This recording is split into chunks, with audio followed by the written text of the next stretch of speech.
Haunted school staff room. GSM public school Nainital का एक बहुत ही फेमस स्कूल था।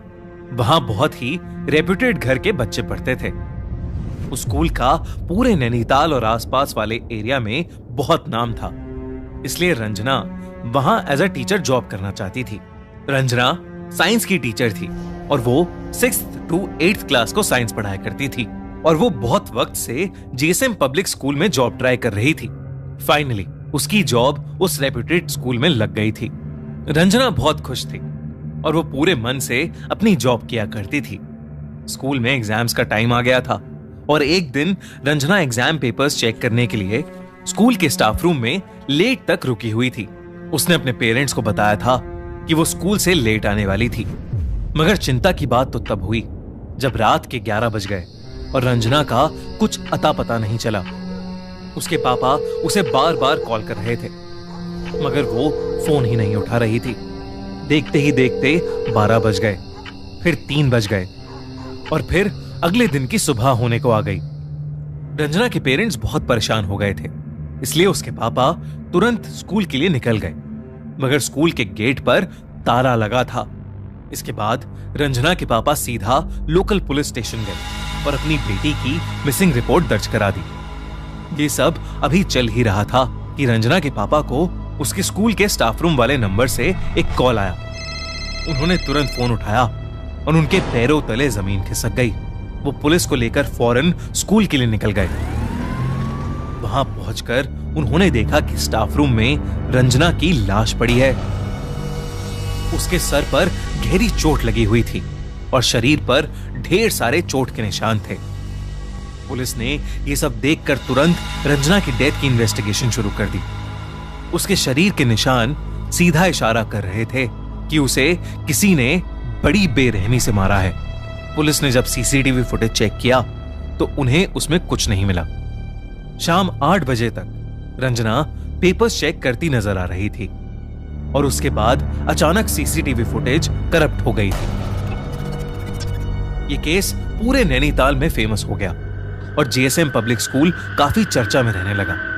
स्कूल की प्रिंसिपल को यह बात बिल्कुल पसंद नहीं आ रही थी कि उसकी स्कूल की रेपुटेशन खराब हो रही है। इसलिए उसने पुलिस इन्वेस्टिगेटर अजय को बार बार स्कूल में आने से मना कर दिया। अजय ने केस के बारे में खूब इन्वेस्टिगेट किया मगर उसे कुछ समझ ही नहीं आ रहा था कि आखिर रंजना का मर्डर हुआ कैसे और क्यों। उस स्कूल के सामने एक चाय और स्नैक्स की दुकान भी थी जहां एक बूढ़ी अम्मा सफाई का काम किया करती थी।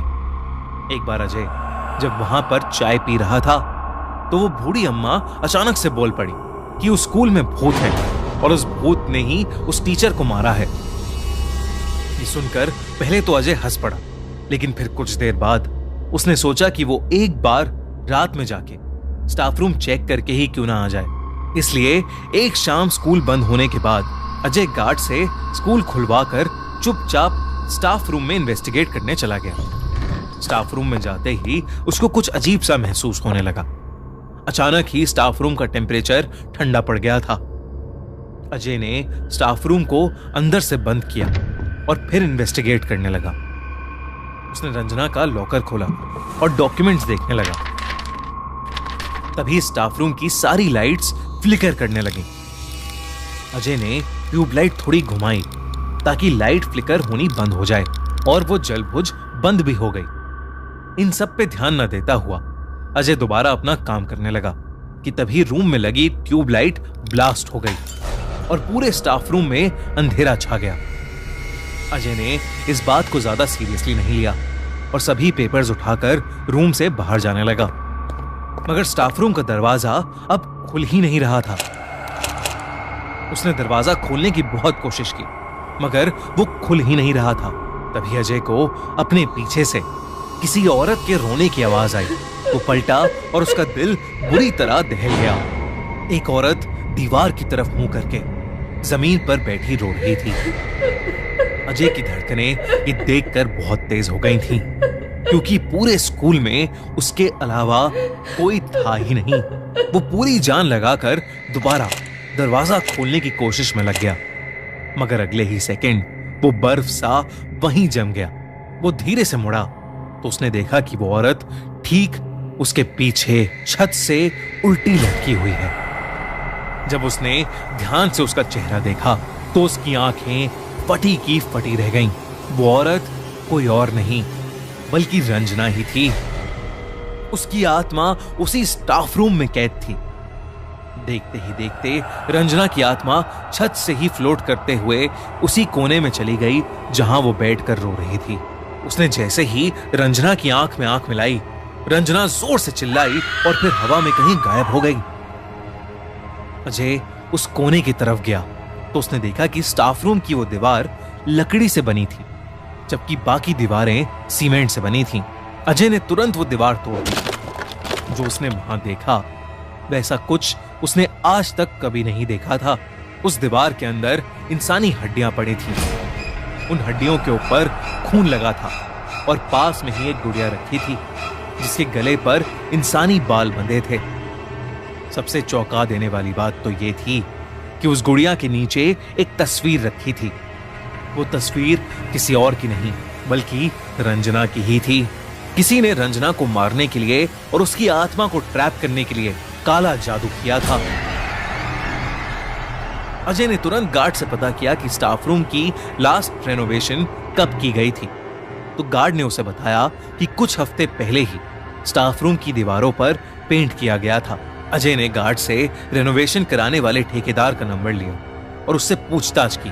पूछताछ में पता चला कि रेनोवेशन का ऑर्डर तो प्रिंसिपल ने दिया था, मगर जीएसएम पब्लिक स्कूल के साइंस टीचर अनिक घोष काम के बीच में बहुत बार स्टाफ रूम में आया करते थे। एक दिन वो ही प्रिंसिपल से साइन डॉक्यूमेंट लाए जिसमें लिखा था कि स्टाफ रूम की एक दीवार को लकड़ी का बनाया जाए। इंस्पेक्टर अजय ने तुरंत अनीक को अरेस्ट कर लिया। शुरू में तो अनीक ने कुछ नहीं बोला, मगर सख्ती करने पर उसने अजय को सब कुछ सच बता दिया। धीरे धीरे अनीक रंजना को पसंद करने लगा था, मगर रंजना को उसमें कोई इंटरेस्ट नहीं था। धीरे धीरे अनीक की फीलिंग्स उसके सर पर चढ़ने लगी थीं और वो रंजना के पीछे हाथ धोकर पड़ गया था। एक दिन जब उसने देखा कि रंजना किसी दूसरे लड़के से हंस खेल कर बात कर रही है तो अनीक गुस्से से पागल हो गया। जिस दिन रंजना स्कूल में देर तक रुकी थी, उस दिन छुट्टी के बाद अनीक भी स्कूल में छुपा बैठा था। वो स्टाफ रूम में गया और रंजना से जबरदस्ती करने लगा। रंजना ने अपने बचाव में अनीक को धक्का मारा, मगर अनीक को बहुत तेज गुस्सा आ गया और उसने रंजना का सर टेबल के कोने पर दे मारा। रंजना की वहीं मौत हो गई। इसके बाद अनीक ने उस लकड़ी की दीवार के पीछे कुछ काला जादू करने का सामान छुपा दिया ताकि वो रंजना की आत्मा को वहीं ट्रैप कर सके और जब भी उसका मन चाहे वो उसे जाकर देख सके। अनीक की बड़ी बहन काला जादू करना जानती थी और अनीक ने उसी से ये सब करना सीखा था। अनीक के खिलाफ एक सॉलिड केस बनाया गया और कोर्ट द्वारा उसे उम्र कैद की सजा सुनाई गई। जीएसएम पब्लिक स्कूल के उस स्टाफ रूम को हमेशा के लिए बंद कर दिया गया, मगर आज भी कई स्टूडेंट्स और टीचर्स ये दावा करते हैं कि उस स्टाफ रूम से आज भी किसी औरत के रोने की आवाज आती है। आपको क्या लगता है, क्या रंजना की आत्मा अभी तक उस स्टाफ रूम में कैद है?